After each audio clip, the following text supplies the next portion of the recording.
السلام عليكم ورحمة الله وبركاته.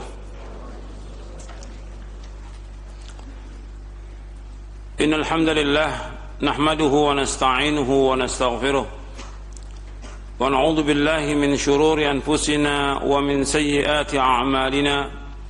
من يهده الله فلا مضل له ومن يضلل فلا هادي له. أشهد أن لا إله إلا الله وحده لا شريك له وأشهد أن محمدا عبده ورسوله. يا أيها الذين آمنوا اتقوا الله حق تقاته ولا تموتن إلا وأنتم مسلمون. يا أيها الناس اتقوا ربكم الذي خلقكم من نفس واحدة وخلق منها زوجها وبث منهما رجالا كثيرا ونساء واتقوا الله الذي تساءلون به والأرحام إن الله كان عليكم رقيبا. يا أيها الذين آمنوا اتقوا الله وقولوا قولا سديدا يصلح لكم أعمالكم ويغفر لكم ذنوبكم ومن يطع الله ورسوله فقد فاز فوزا عظيما. أما بعد فإن أصدق الحديث كتاب الله وخير الهدي هدي محمد صلى الله عليه وعلى آله وسلم وشر الأمور محدثاتها وكل محدثة بدعة وكل بدعة ضلالة وكل ضلالة في النار. Ayolah ikhwah, a'azakumullah, kepada seluruh jamaah Nurul Tauhid yang hadir, yang mudah-mudahan dirahmati oleh Allah SWT, dan kepada seluruh kaum muslimin, pemirsa TV Roja dan pendengar Radio Roja yang mudah-mudahan dirahmati oleh Allah SWT. Alhamdulillah, kita bersyukur kepada Allah atas segala nikmat yang Allah karuniakan kepada kita, nikmat Islam, nikmat iman, nikmat sehat, nikmat afiat, nikmat dijauhkan oleh Allah dari berbagai macam malapetaka. Kita bersyukur kepada Allah Taala atas semua nikmat, dan kita bersyukur kepada Allah Taala diberikan kesempatan waktu yang luang untuk selalu dan senantiasa menuntut ilmu syar'i yang merupakan kewajiban atas setiap muslim dan muslimah. Ikhwan fillah, azakumullah. Pada hari ini kita akan lanjutkan kajian kita dari buku Syarah Aqidah Ahlussunnah wal Jamaah dan juga dari Syarah Kitab Tauhid. Kita akan masuk poin yang keempat dari Syarah Aqidah Ahlussunnah wal Jamaah. Saya akan berikan muqaddimah dulu dari Syarah Kitab Tauhid, karena pembahasan kita pembahasan tentang Tauhid Rububiyah, Uluhiyah, Asma' wa Sifat.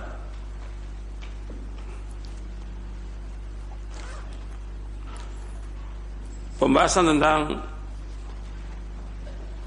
Tauhid merupakan pembahasan yang paling penting, asas dalam bicara akidah. Di dalam Syarah Kitab Tauhid saya jelaskan, menurut bahasa kata at-tauhid adalah masdar dari kata wahada yuwahhidu tauhidan, artinya menunggalkan atau mengesahkan sesuatu.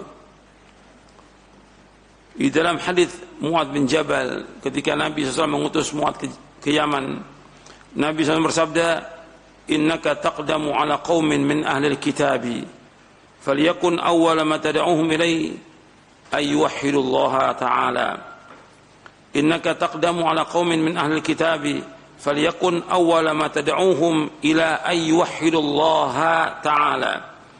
Sesungguhnya engkau akan mendatangi satu kaum dari ahlul kitab, maka adalah pertama kali engkau dakwakan, engkau ajak mereka agar mereka mentauhidkan Allah. Hadis ini sahih diriwayatkan oleh Imam Bukhari dan Muslim.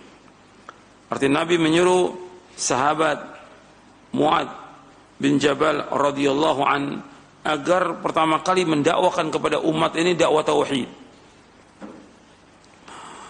Begitu juga dalam riwayat yang lain, dalam riwayat Ibnu Abbas, ketika menjelaskan tentang diutusnya Mu'adz ke Yaman, Nabi SAW bersabda, fada'uhum ila syahadati an la ilaha illallah wa anni rasulullah.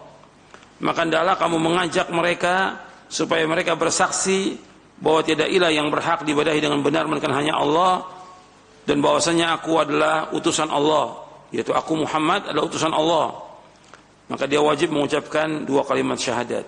Jadi ada berapa lafaz, dan ini juga sahih riwayat Bukhari dan Muslim. Jadi ada yang menyebutkan dengan kalimat mengucapkan 2 kalimat syahadat. Ada juga riwayat menyebutkan yang pertama kalian dakwakan la tauhid. Artinya setelah mengucapkan 2 kalimat syahadat, tetap yang menjadi pokok dalam kajian atau pembahasan atau ilmu yang asas yang diketahui oleh setiap muslim dan muslimah adalah tauhid yang mereka wajib tahu. Jadi yang pertama kali mengucapkan 2 kalimat syahadat, yaitu dia mengucapkan 2 kalimat syahadat, meyakini, mengamalkan, dan dia wajib melaksanakan konsekuensi dari kalimat tauhid. Kemudian menurut istilah syariat, tauhid adalah mengesahkan Allah Subhanahu wa ta'ala dengan apa-apa yang khusus bagi Allah, berupa rububiyah, uluhiyah, asma wa sifat. Jadi istilah syariat tauhid adalah mengesahkan Allah dengan apa-apa yang khusus bagi Allah, berupa rububiyah, uluhiyah, dan asma wa sifat. Berdasarkan istiqra', para ulama membagi tauhid menjadi 3. Istiqra' artinya upaya mencari dan menyelidiki bagian-bagian parsial untuk mencapai hukum kaidah yang menyeluruh. Jadi istiqra' adalah upaya mencari dan menyelidiki bagian-bagian parsial untuk mencapai hukum kaidah yang menyeluruh.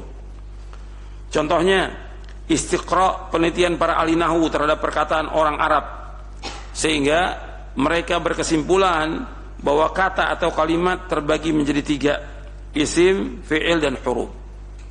Yang sebelumnya nggak ada, di zaman Nabi juga nggak ada.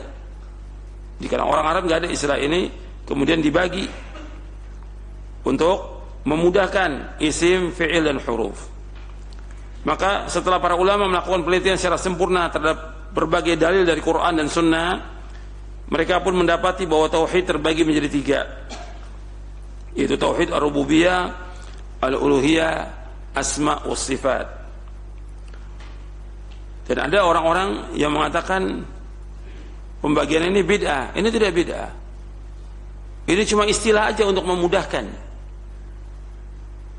Artinya ini bukan ibadah yang kita lakukan, tapi ini istilah aja, sekedar nama. Di dalam Al-Quran ketika disebutkan tentang Rabbul Alamin, makna Rabb artinya apa? Rububiyah Allah Ta'ala. Untuk memudahkan aja. Ketika menyebutkan wa ilahukum ilahu wahid, disebutkan tentang uluhiyah. Walillahil asma'ul husna, bagi Allah nama-nama yang baik, menyebutkan tentang asma wa sifat, untuk memudahkan. Makanya ketika ada orang mengatakan ini bid'ah, sudah dibantah oleh para ulama. Di antaranya oleh Syekh Profesor Dr. Abdul Razak bin Abdul Muhsin Al-Abbad Al-Badr di dalam kitabnya Al-Qaulus Sadid fi Raddi ala man ankara taqsim at-tauhid. Beliau menulis buku Al-Qaulus Sadid fi Raddi ala man ankara taqsim at-tauhid.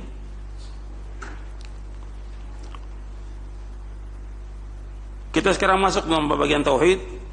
Saya jelaskan dulu secara menyeluruh, baru kita bahas nanti poin yang keempat. Tauhid ar-rububiyah, yaitu mengesahkan Allah Azza wa Jalla dalam perbuatan khususnya. Dan perbuatan Allah yang bersifat khusus banyak sekali. Di antaranya menciptakan, memberikan rezeki, menghidupkan, mematikan, memiliki seluruh kerajaan, mengatur seluruh alam semesta, menolak bahaya, memberikan manfaat, menyembuhkan penyakit, dan perbuatan lainnya. Ini namanya masuk ke dalam ar-rububiyah. Yang kedua, tauhid al-uluhiyah atau tauhid al-ubudiyah, yaitu mengesahkan Allah Azza wa Jalla dalam ibadah kepadanya. Jadi mengesahkan Allah dalam ibadah kepadanya. Dan tauhid uluhiyah ini bagian yang paling penting dari dakwahnya para nabi dan para rasul alaihimus salatu wassalam. Sebagaimana nanti akan kita lihat dalil-dalilnya dari Al-Quran tentang bagaimana para anbiya wa rasul alaihimus salatu wassalam mengajak umat untuk beribadah hanya kepada Allah. Dan tauhid ini tauhid uluhiyah, al-ubudiyah, yang terkandung dalam firman Allah, iyyaka na'budu wa iyyaka nasta'in. Hanya kepada Engkau saja ya Allah kami beribadah, dan hanya kepada Engkau saja ya Allah kami mohon pertolongan. Dalam surah Al-Fatihah ayat yang kelima. Allah berfirman dalam surah Hud, surah 11 ayat 123, walillahi ghaibus samawati wal ard wa ilaihi yurja'ul amru kullu fa'budhu wa tawakkal alaihi wa ma rabbuka bighafilin amma ta'malun. Dan milik Allah meliputi rahasia langit dan bumi, dan kepadanya segala urusan dikembalikan. Maka sembahlah Allah dan bertakwalah kepada Allah, dan Rabbmu itu tidak akan lengah terhadap apa yang kamu kerjakan. Dalam surah Hud, surah 11 ayat 123. Kemudian tentang pembagian tauhid ini juga diambil, tauhid rububiyah, uluhiyah, asma wa sifat, diambil dari ayat surah Maryam, surah 19 ayat 65. Dari surah Maryam ayat 65 Allah berfirman, Rabbus samawati wal ardi wa ma bainahuma fa'budhu wastabir li'ibadatihi hal ta'lamu lahu samiyya.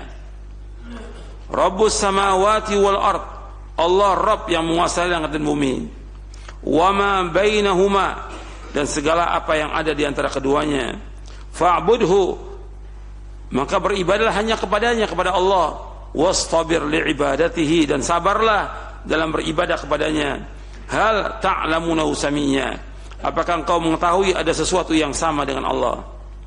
Antum perhatikan di ayat ini, di surah Maryam ini ayat 65 disebutkan 3 macam tauhid di sini. Allah berfirman di sini, Rabbus samawati wal ardi wa ma bainahuma, Allah Rabb yang menguasai langit dan bumi dan segala apa yang di antara keduanya. Di sini kalimat Rabbus samawati wal ardi wa ma bainahuma menunjukkan tauhid ar-rububiyah. Kemudian fa'budhu wastabir li'ibadatihi, beribadah kepadanya dan sabarlah dalam beribadah kepadanya, menunjukkan kepada tauhid al-uluhiyah di dalam ayat ini. Kemudian hal ta'lamu lahu samiyya, apakah engkau mengetahui ada sesuatu yang sama dengan Allah. Ini tauhid asma was sifat, karena enggak ada yang sama dengan Allah.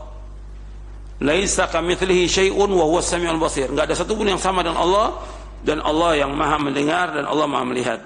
Walam yakun lahu kufuwan ahad. Enggak ada satupun yang sama dengan Allah, enggak ada yang setara dengan Allah, enggak ada yang sebanding dengan Allah Taala. Dan tauhid al-uluhiyah merupakan permulaan agama, akhirnya, batinnya dan zahirnya. Tauhid ini juga sebagai perkara yang didakwakan pertama kali dan terakhir kali oleh para nabi dan para rasul alaihi wassalatu wassalam. Tauhid ini, tauhid al-uluhiyah, yaitu merupakan konsekuensi dari makna kalimat la ilaha illallah, karena tidak ada ilah yang berhak disembah melainkan hanya Allah. Allah wajib kita ibadahi dengan rasa cinta, takut, pemuliaan, pengagungan pada segala jenis ibadah. Karena tauhid inilah makhluk diciptakan, para rasul diutus, kitab-kitab diturunkan. Dan dengan tauhid ini juga umat manusia terbagi menjadi mukmin dan orang-orang kafir. Orang yang bahagia di sorga dan orang yang celaka di neraka. Makanya Allah berfirman dalam surah Al-Baqarah di ayat 21, Ya ayuhan nasu u'budu rabbakumul ladzi khalaqakum walladzina min qablikum la'allakum tattaqun. Wahai manusia, beribadah kepada Rabb kamu yang telah menciptakan kamu dan orang-orang sebelum kamu agar kamu bertakwa. Dalam surah Al-Baqarah di ayat 21. Kemudian yang ketiga, tauhid asma wa sifat. Tauhid asma wa sifat yaitu mengesahkan Allah tabaraka wa taala dengan nama-nama dan sifat-sifat yang khusus bagi Allah Subhanahu wa taala. Agama Islam dinamakan agama tauhid karena dibangun di atas keyakinan bahwa Allah adalah esa tunggal dalam kerajaan dan setiap perbuatannya. Tidak ada sekutu bagi Allah. Allah esa dalam zat maupun sifat-sifatnya. Tidak ada yang sama dengan Allah, nggak ada yang setara dengan Allah, nggak ada yang semisal dengan Allah. Allah esa dalam uluhiyahnya, serta kita wajib beribadah hanya kepada Allah dan tidak ada tandingan bagi Allah Taala. Agama Islam, agamanya para Rasul alaihi wassalatu wassalam, ini semuanya Rasul-Rasul mengajak manusia untuk mentauhidkan Allah, mengesahkan Allah, dan juga menetapkan nama-nama dan sifat-sifat Allah Subhanahu wa taala. Dan kita wajib menetapkan nama dan sifat sebagaimana Allah menetapkan untuknya dan apa yang ditetapkan oleh Rasulnya sallallahu alaihi wasallam. Kita wajib mengimani dan menetapkan semua nama-nama dan sifat-sifat Allah, dan kita wajib menafikan atau meniadakan sifat-sifat yang Allah menafikan dari zatnya. Dan apa-apa yang dinafikan oleh Rasulnya sallallahu alaihi wasallam Muhammad SAW, kita tidak boleh mengingkari nama-nama dan sifat-sifat Allah. Tidak boleh kita mentakwil. Artinya mentakwil, kita memalingkan dari makna yang sebenarnya kepada makna yang lain, atau merubah lafaz kepada lafaz yang lainnya. Kita tidak boleh menyamakan Allah dengan makhluknya, dan kita tidak boleh pula menanyakan tentang bagaimana sifat Allah. Dan nanti kita akan bahas, ada di buku Syarah Aqidah Ahlussunnah wal Jamaah. Jadi itu tentang tauhid, tauhid rububiyah, uluhiyah, asma wa sifat. Yang perlu antum ketahui bahwa seluruh isi Al-Qur'an seluruhnya itu berisi 3 macam tauhid. Seluruh isi Al-Qur'an berisi 3 macam tauhid. Dijelaskan oleh Al-Imam Ibnul Qayyim di dalam kitabnya Madarijus Salikin di juz yang ketiga. Kata beliau begini, kata Imam Ibnu Qayyim rahimahullah, sesungguhnya semua ayat dalam Al-Quran adalah mengandung tauhid dan menjadi saksi atas tauhid serta mengajak kepada tauhid, karena Al-Quran berisi yang pertama pengabaran tentang Allah, nama-namanya, sifat-sifatnya, dan perbuatan-perbuatannya. Maka ini adalah tauhid rububiyah dan asma wa sifat. Yang kedua, bahwa dakwah mengajak untuk beribadah hanya kepada Allah, isi Al-Quran, yaitu dakwah mengajak manusia untuk beribadah hanya kepada Allah Azza wa Jalla. Tidak ada sekutu bagi Allah, dan meninggalkan segala sesuatu yang diibadahi selain Allah. Dan ini adalah tauhid al-uluhiyah. Yang ketiga, dalam Al-Quran perintah dan larangan serta kewajiban untuk taat kepada Allah dalam perintah dan larangannya. Maka ini adalah hak-hak tauhid dan penyempurnaannya. Yang keempat, dalam Al-Quran ada pengabaran tentang kemuliaan yang Allah SWT berikan kepada orang-orang yang mentauhidkan Allah dan taat kepadanya, dan apa-apa yang Allah karuniakan kepada mereka di dunia dan kemuliaan di akhirat. Maka ini adalah balasan atas tauhid. Yang kelima, dalam Al-Quran ada pengabaran tentang orang-orang yang berbuat syirik dan hukuman bagi orang-orang yang berbuat syirik, dan hukuman yang Allah berikan kepada mereka di dunia, serta azab yang Allah timpakan mereka di akhirat. Maka inilah pengabaran tentang balasan bagi orang-orang yang keluar dari hukum tauhid. Ini penjelasan Al-Imam Ibnu Qayyim dalam kitabnya Madarijus Salikin di juz yang ketiga, cetakan Darul Hadits. Jadi tentang mukadimah ini saya baca dari mukadimah saya terhadap syarah kitab tauhid. Nanti antum bisa lihat itu dalam syarah kitab tauhid. Sekarang kita masuk pembahasan tentang tauhid rububiyah. Poin yang keempat dari syarah akidah Ahlussunnah wal Jamaah. Tauhid rububiyah berarti mentauhidkan segala apa yang dilakukan oleh Allah SWT, baik mencipta, memberi rezeki, menghidupkan dan mematikan, serta mengimani bahwasanya Allah adalah Raja, penguasa, dan Rabb yang mengatur segala sesuatu. Jadi sering diistilahkan bahwa tauhid rububiyah itu Allah Al-Khaliq, Allah Ar-Razik, Allah Al-Malik, Allah Al-Mudabbir, Allah Muhyi, Allah Mumit, dan yang lainnya. Bahwa Allah sebagai Khaliq, pencipta. Jadi pencipta hanya satu, yaitu Allah. Berarti selain Allah semuanya makhluk. Selain Allah semuanya makhluk. Kemudian Allah Razik, Allah memberikan rezeki kepada seluruh makhluk ini. Enggak ada satupun yang Allah tidak berikan rezeki. Semuanya makhluk Allah berikan rezeki. Apakah dia mukmin atau kafir? Semuanya. Apakah dia orang yang taat atau orang fasik? Allah yang memberikan rezeki semuanya. Kepada alam semesta ini, kepada manusia, kepada binatang dan yang lainnya Allah berikan semuanya rezeki itu. Kemudian Allah yang memiliki langit dan bumi, karena nggak ada penguasa kecuali hanya Allah. Allah yang memiliki langit dan bumi. Maka Allah memberikan kekuasaan siapa yang Allah kehendaki. Allah cabut kekuasaan dari siapa yang Allah kehendaki. Allah muliakan siapa yang Allah kehendaki dan Allah hinakan siapa yang Allah kehendaki. Ini kekuasaan Allah yang mutlak. Allah yang memiliki, dan Allah sebagai raja di dunia dan di akhirat. Kemudian Allah yang mengatur alam semesta ini, mudabbir. Semua alam semesta enggak ada yang mengatur kecuali hanya Allah saja. Apa yang terjadi di langit dan di bumi dia lepas daripada kehendak Allah. Apa yang Allah kehendaki pasti terjadi, apa yang Allah tidak kehendaki tidak akan terjadi. Semua berjalan, yang ada di langit di bumi berjalan dengan kehendak Allah Taala. Ini kekuasaan Allah yang mutlak. Allah yang mengatur. Enggak ada satupun yang mengatur alam ini kecuali hanya Allah saja. Apa aja yang terjadi?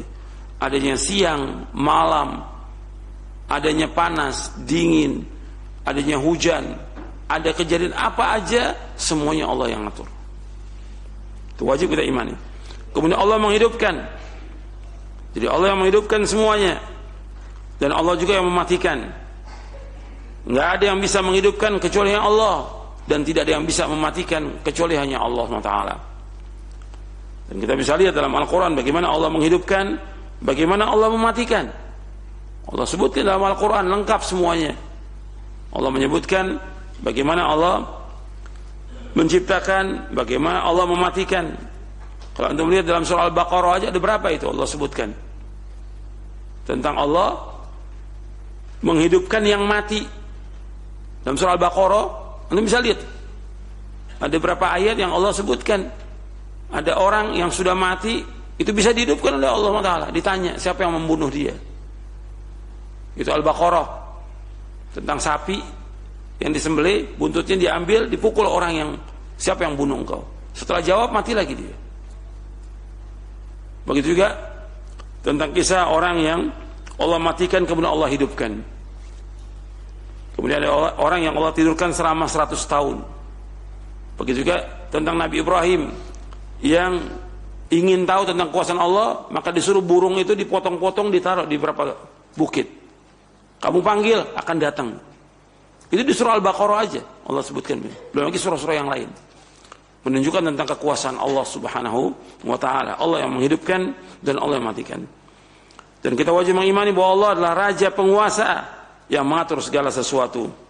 Allah berfirman dalam surah Al-A'raf ayat 54, ala lahul khalq wal amr tabarakallahu rabbul alamin. Ingatlah segala penciptaan dan perintah hanya milik Allah. Maha suci Allah, Rabb seluruh alam. Allah juga berfirman di dalam surah Fatir ayat 13, dzalikumullahu rabbukum lahul mulk walladzina tad'una min duni ma yamlikuna min qitmir. Dzalikumullahu rabbukum lahul mulk. Itulah Rabb kalian, bagi Allah semua kerajaan. Walladzina tad'una min duni ma yamlikuna min qitmir. Dan orang-orang yang kamu seru, kamu sembah selain Allah tidak mempunyai apa-apa walaupun hanya setipis kulit ari. Kalau dilihat dari lanjutan ayat ini, Allah menyebutkan juga tentang orang-orang yang berdoa kepada selain Allah. Setelah Allah menyebutkan tentang kekuasaannya, rububiyahnya Allah, kemudian Allah melanjutkan bahwa hanya Allah yang wajib diibadahi. Orang wajib berdoa kepada Allah saja. Makanya Allah sebutkan di ayat lanjutannya, kepada orang-orang yang berdoa kepada selain Allah nggak bisa menjawab. Antum lihat di ayat 14-nya. Jadi orang yang diseru oleh manusia itu nggak bisa menjawab apa-apa. Mereka nggak bisa mendengar dan mereka nggak bisa menjawab sama sekali. Di ayat 14 yang Allah sebutkan, in tad'uhum la yasma'u du'aakum walau sami'u mastajabu lakum wa yawmal qiyamati yakfuruna bisyirkikum wa la yunabbi'uka mithlu khabir. Kata Allah, in tad'uhum la yasma'u du'aakum. Jika kalian berdoa kepada mereka, arti selain Allah yang kalian sembah, yang kalian minta, apakah patung, pohon, batu, kubur, atau apa aja, mereka nggak mendengar doa kalian. Walau sami'u, seandainya mereka mendengar, mastajabu lakum, mereka nggak akan bisa menjawab doa kalian. Wa yaumal qiyamati yakfuruna bisyirkikum, pada hari kiamat mereka akan mengingkari kesyirikan kalian. Wa la yunabbi'uka mithlu khabir, nggak ada yang bisa mengabarkan seperti Allah yang Maha mengetahui. Artinya Allah menjelaskan, kalau Allah yang menciptakan, menghidupkan, wajibnya kita beribadah hanya kepada Allah. Makanya Allah sebutkan, yang mereka ibadahi kepada selain Allah tidak memiliki setipis kulit ari. Kalau dia sebagai pencipta bisa mengabulkan doa, mesti dia memiliki. Nggak ada makhluk yang memiliki apa-apa kecuali Allah. Allah yang memiliki perbendaharaan langit dan bumi, semua Allah yang memiliki. Jadi ketika orang berdoa kepada sesuatu, siapa aja, itu nggak bisa memberikan apa-apa. Ketika orang minta rezeki, dimudahkan rezeki. Bagaimana akan dimudahkan rezeki? Mereka nggak punya rezeki. Yang punya rezeki hanya Allah Taala. Makanya Allah sebutkan, kalau kalian berdoa kepada mereka, mereka nggak mendengar. Kalau seandainya mereka mendengar, nggak bisa menjawab. Dan nanti dari kiamat mereka akan mengingkari kesyirikan kalian. Kemudian Allah juga berfirman dalam surah Az-Zumar 62, Allahu khaliqu kulli syai' wa huwa 'ala kulli syai'in wakil. Allah pencipta segala sesuatu dan Allah Maha pemelihara atas segala sesuatu. Artinya sesuatu yang ada di langit, di bumi ini yang menciptakan satu, itu Allah saja. Allah yang menciptakan iblis, Allah yang menciptakan orang-orang kafir, Allah yang menciptakan orang-orang fasik, Allah yang menciptakan segala macam, termasuk yang diharamkan, babi dan yang lainnya. Allah yang menciptakan semuanya. Semua Allah yang menciptakan, hanya satu pencipta, nggak ada yang lain. Jadi Allah pencipta segala sesuatu. Yang harus kita perhatikan, kalau Allah menciptakan, mesti Allah mengetahui. Nggak ada satupun di langit dan di bumi yang Allah tidak ketahui. Perhatikan itu, bahwa Allah menciptakan segala sesuatu dan Allah mengetahui segala sesuatu. Nggak ada satupun yang luput dari ilmunya Allah. Sampai daun yang basah, daun yang kering di seluruh dunia ini, itu Allah tahu. Daun yang jatuh Allah tahu. Biji-biji yang tumbuh di kegelapan malam, semuanya Allah tahu. Itu luasnya ilmunya Allah Subhanahu wa ta'ala. Allah menciptakan dan Allah juga mengetahui segala sesuatu. Kita wajib mengimani demikian. Kemudian kita wajib mengimani bahwasanya Allah pemberi rezeki bagi seluruh makhluk ini, apakah manusia, binatang, jin dan makhluk yang lainnya. Allah yang memberikan rezeki. Wa ma min dabbatin fil ardi illa 'ala Allahi rizquha. Dan tidak ada satupun makhluk yang bergerak bernyawa di bumi melainkan semua dijamin rezekinya oleh Allah.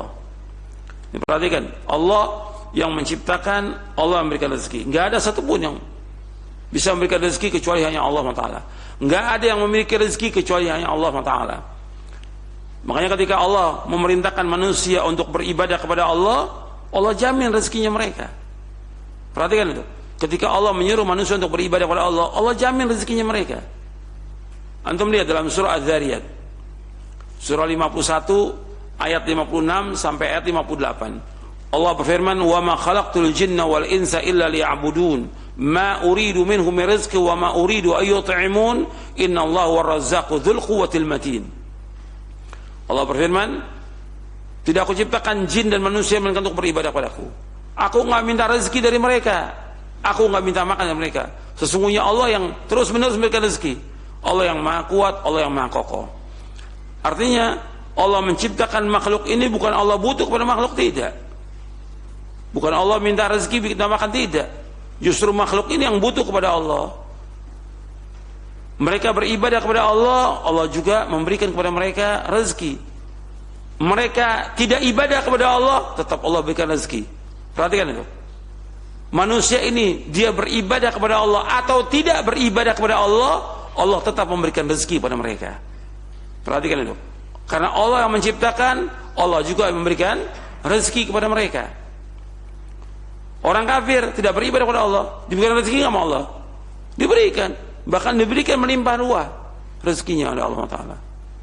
Jadi Allah yang menciptakan, Allah juga yang memberikan rezeki kepada makhluk ini semuanya.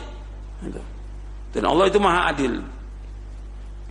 Orang kafir diberikan rezeki oleh Allah, kita nggak usah tertipu dengan orang kafir. Bukan hanya sedikit yang diberikan, banyak diluaskan rezekinya orang-orang kafir oleh Allah. Tapi Allah katakan jangan kita terpesona, jangan terpukau. Dengan apa? Dengan apa yang Allah berikan kepada orang kafir. Karena apa? Karena Allah ingin mengazab dengan apa yang Allah berikan nikmat kepada mereka. Wa la yahsabanna alladziina kafaru annama numli lahum khairun li anfusihim innama numli lahum liyazdadu itsma walau ma'adzabun muhin. Allah sebutkan tentang orang-orang kafir diberikan rezeki oleh Allah. Antum lihat, saya sebutkan dua ayat. Yang pertama dalam surah Ali Imran, yang kedua dalam surah At-Taubah. Supaya antum tahu. Jadi Allah berikan rezeki kepada orang-orang kafir untuk mengadab mereka. Dan mereka mendapatkan azab yang menghina dalam surah Ali Imran ayat 178. Wa la yahsabanna alladziina kafaru annama numli lahum khairan li anfusihim innama numli lahum liyazdadu itsman wa lahum 'adzabun muhin. Dan janganlah orang-orang kafir menyangka bahwa apa yang kami berikan kepada mereka itu baik buat diri mereka. Sesungguhnya kami berikan kepada mereka agar mereka bertambah dosa, agar orang-orang kafir bertambah dosa dan bagi mereka azab yang menghinakan. Jadi kita jangan tertipu. Kok kenapa orang kafir diberikan rezeki? Allah berikan itu untuk mengazab mereka. Dan kita diberikan rezeki dengan apa yang ada sekarang ini. Ini kita bersyukur kepada Allah. Coba kalau diberikan rezeki itu luas, besar, atau yang lainnya, mungkin orang itu kufur. Mungkin gak duduk lagi di masjid. Mungkin gak ngaji lagi. Mungkin akan dikasih rezeki yang pas-pasan supaya dia tambah dekat dengan Allah, tambah bersyukur kepada Allah. Banyak hikmahnya, puluhan hikmah. Kalau orang kafir diberikan oleh Allah agar mereka bertambah dosa. Kalau orang bertanya lagi, bagaimana tentang orang yang berbuat maksiat juga dikasih rezeki oleh Allah? Itu namanya apa? Istidraj,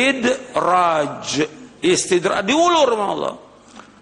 Jadi apabila engkau melihat orang diberikan rezeki yang luas oleh Allah, tapi tetap dalam maksiatnya, itu namanya istidraj, kata Nabi. Diulur, yang nanti Allah akan azab dia dengan sebab itu.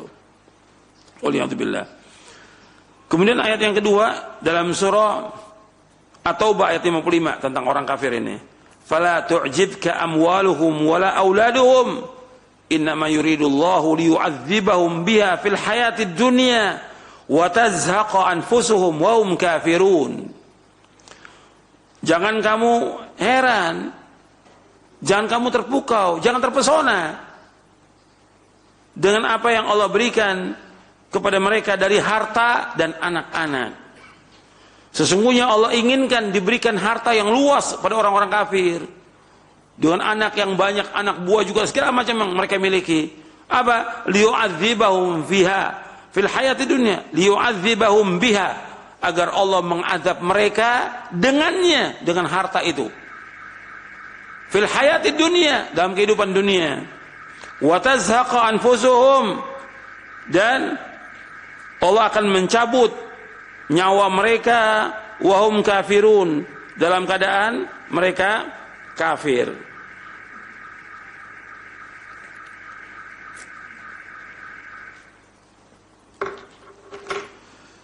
Jadi jangan kamu heran, harta mereka dan juga anak mereka Allah inginkan untuk apa? Untuk mengadab mereka. Allah ingin untuk mengadab mereka dalam kehidupan dunia. Dan agar mereka itu mati dalam keadaan kafir. Ini cukup 2 ayat. Ini ayat ini di surah At-Taubah ada 2 ayat. Jadi antum perlu ketahui, rezeki itu enggak semuanya diberikan luas oleh Allah. Tapi ada yang diberikan luas, ada yang disempitkan. Dan Allah mengetahui semuanya. Allah mengetahui. Sekarang lihat, ayatnya banyak. Saya sebutkan hanya 2 ayat aja. Tentang rezeki ini Allah luaskan, Allah sempitkan. Buka surah Al-Isra. Jadi Allah yang menyempitkan rezeki itu Allah. Allah yang meluaskan rezeki itu. Tapi kita wajib mensyukuri semua nikmat itu. Dalam surah Al-Isra di ayat 30 Allah berfirman, "Inna rabbaka yabsutu rizqa liman yasha wa yaqdir innahu kana bi'ibadi khabiran basira." Sesungguhnya Rabb kamu meluaskan rezeki bagi siapa yang Allah kehendaki, dan juga Allah menyempitkan rezeki itu. Sesungguhnya Allah itu maha mengetahui dan maha melihat kepada hamba-hambanya. Jadi ketika rezeki kita sempit, pas-pasan, Allah tahu atau tidak? Tahu Allah. Allah melihat.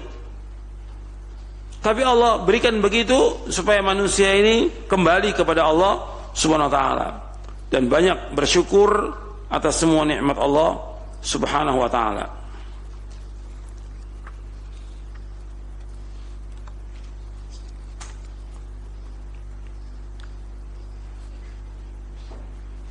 Kemudian di dalam surah Saba, teman-teman,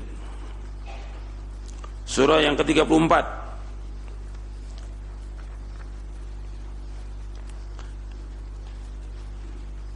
di ayat 39 Allah berfirman, "Qul inna rabbi yabsutu rizqa liman yasha'u min 'ibadi wa yaqdiru lah wa ma anfaqtum min syai'in fahuwa yukhlifu wa huwa khairur raziqin." Qul inna rabbi yabsutu rizqa liman yasha'u min 'ibadihi wa yaqdiru lah. Katakanlah, sungguhnya Rabbku meluaskan rezeki bagi siapa yang Allah kehendaki dari hamba-hambanya, dan Allah menakarnya rezeki itu.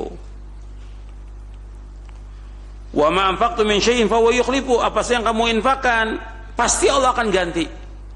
Wa huwa khairur raziqin. Dan Allah itu Allah adalah sebaik-baik pemberi rezeki. Di ayat sebelumnya, di ayat 36-nya di surah ini, ayat 36-nya surah Saba, "Qul inna rabbi yabsutu rizqa liman yasha' wa yaqdir walakin aktsaran nasi la ya'lamun." Katakanlah, sungguhnya Rabbku meluaskan rezeki bagi siapa yang Allah kehendaki, dan Allah menakarnya. Artinya Allah menyempitkan siapa yang Allah kehendaki, tetapi kebanyakan manusia tidak mengetahui.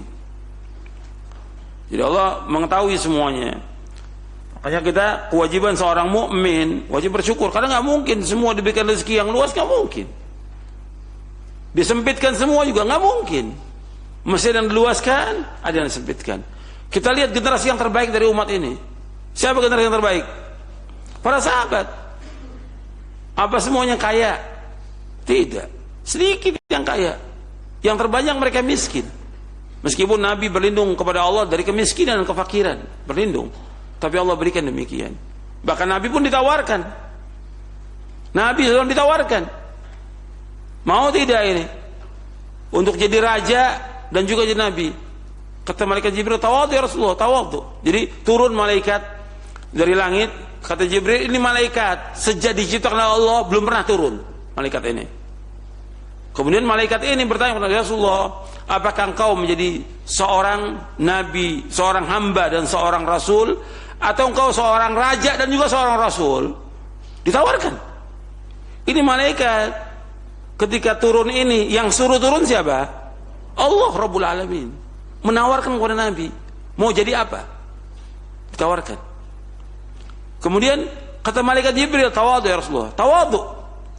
Apa Nabi jawab? "Bal abdan rasula." Aku ingin menjadi hamba dan seorang rasul. Kalau Nabi mau jadi raja dan juga seorang rasul, dikasih oleh Allah semua fasilitas kerajaan, semuanya, kekayaan dikasih. Tapi Nabi nggak mau.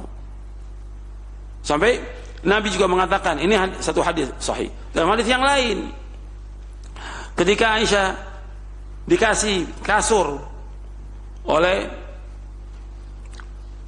sahabat yang lain, kata Nabi, ruddi, kembalikan itu. Aisyah nggak mau, kembalikan, nggak mau. Sampai Nabi SAW bersabda, ya Aisyah, akhirnya dikembalikan oleh Aisyah, kalau seandainya aku mau, ini gunung di Madinah Allah jadikan emas untuk aku. Kata Nabi, kalau aku mau, ini di Madinah ini gunung Allah jadikan emas untuk aku, kalau aku mau. Tapi Nabi nggak mau. Nabi hidup dengan apa adanya. Ini contoh kita siapa? Rasulullah SAW dan para sahabatnya. Tapi mereka hidup enak, tenang, bahagia hidup mereka. Orang yang paling bahagia di muka bumi, para sahabat radhiyallahu ajma'in. Paling bahagia. Dan mereka sukses dunia dan sukses akhirat. Karena Allah jamin mereka semuanya dengan sorga. Itu yang kita cari. Itu harus kita ingat itu. Jadi ketika rezeki kita sempit, bukan berarti Allah nggak tahu. Allah Maha tahu. Tapi supaya kita tambah dekat dengan Allah dan supaya kita bersyukur. Kalau kita bersyukur pasti tambah. La in syakartum la azidannakum wa la in kafartum inna adzabi lasyadid. Kalau kau bersyukur akan ditambah rezeki. Kalau kamu kufur, azabku sangat pedih. Kita lanjutkan di sini. Artinya Allah sebagai Khalik, Allah Razik, Allah Malik, Allah Mudabbir, Allah Muhyi, Mumit. Jadi Allah Maha Penguasa, Allah pengatur alam semesta, Allah yang memberikan rezeki, Allah mengangkat dan menurunkan, Allah memuliakan dan menghinakan, Allah Maha Kuasa atas segala sesuatu, Allah pengatur adanya siang dan malam, Allah yang menghidupkan dan Allah yang mematikan. Saya nggak bawakan ayat ini, antum lihat ayatnya tentang kekuasaan Allah di surah Ali Imran. Dan ini juga yang harus antum renungi ayat ini tentang apa yang ada sekarang ini. Jadi semua yang diberikan kekuasaan Allah yang beri, siapapun dia penguasa itu. Jadi nggak usah kita bingung, kita harus yakin Allah yang memberikan kekuasaan kepada siapa aja, kepada orang jahat, kepada orang zolim, kepada siapa aja Allah yang memberikan kekuasaan itu. Dan Allah cabut dari siapa yang Allah kehendaki. Kalau kita yakini ini nikmat hidup ini, nggak bingung kita. Antum lihat dalam surah Ali Imran ayat 26, 27 Allah berfirman, Qulillahumma malikal mulki tu'til mulka man tasha' wa tanzi'ul mulka mimman tasha' wa tu'izzu man tasha' wa tudhillu man tasha' biyadikal khairu innaka ala kulli syai'in qadir.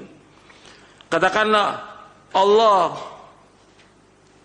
adalah raja, semua raja yang memiliki semua kerajaan Allah Ta'ala. Allah memberikan kekuasaan kepada siapa yang Allah kehendaki dari hambanya. Allah berikan kekuasaan. Allah cabut kekuasaan dari siapa yang Allah kehendaki. Allah muliakan siapa yang Allah kehendaki. Dan Allah hinakan siapa yang Allah kehendaki. Di tangan Allah semua kebaikan. Sesungguhnya Allah Maha berkuasa atas segala sesuatu. Tulijul laila fin nahar. Allah masukkan malam ke dalam siang. Wa tulijul nahara fil lail. Dan Allah masukkan siang ke dalam malam. Wa tukhrijul hayya minal mait. Allah masukkan, Allah keluarkan yang hidup dari yang mati. Wa tukhrijul mayyita minal hayy, dan Allah keluarkan yang mati dari yang hidup. Wa tarzuqu man tasha'u bighairi hisab, dan engkau ya Allah yang memberikan rezeki kepada siapa yang engkau kehendaki tanpa hisab. Jadi semuanya Allah. Allah sebagai Khalik, Allah sebagai Razik, Allah sebagai Malik, Allah sebagai Mudabbir, dan Allah yang memuliakan siapa yang Allah kehendaki, Allah hinakan. Yang memberikan kekuasaan Allah. Yang mencabut kekuasaan Allah SWT. Kita nggak usah bingung. Jadi Allah yang berikan semuanya. Dan ini semua berjalan dengan hikmah. Semua perbuatan Allah penuh dengan hikmah. Dan Allah Maha Adil. Allah SWT menyatakan pula tentang keesaannya dalam rububiyahnya atas segala alam semesta. Allah berfirman, Alhamdulillahi Rabbil Alamin.